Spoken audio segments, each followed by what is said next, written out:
In this problem, we still have our 3 equations and 3 unknowns.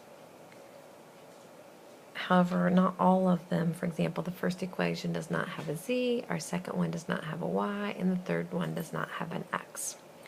Now these, rather than using elimination, even though we could use that, sometimes are easier to take one of our equations. Let's say I'm going to take equation 1 and solve it for x. I add y to both sides. So I end up with x equals, if I add y minus 2.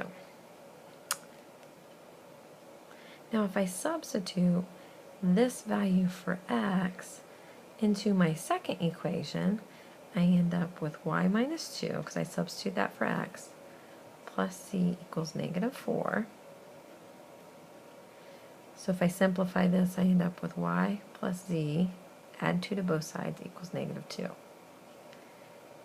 So all I did is take equation 1, solve it for x, and substitute it into equation 2.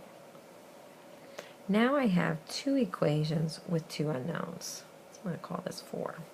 So I'm going to take 3 and 4, so y minus c equals 2, and y plus c equals negative 2, and add them together, and I will have y equals 0.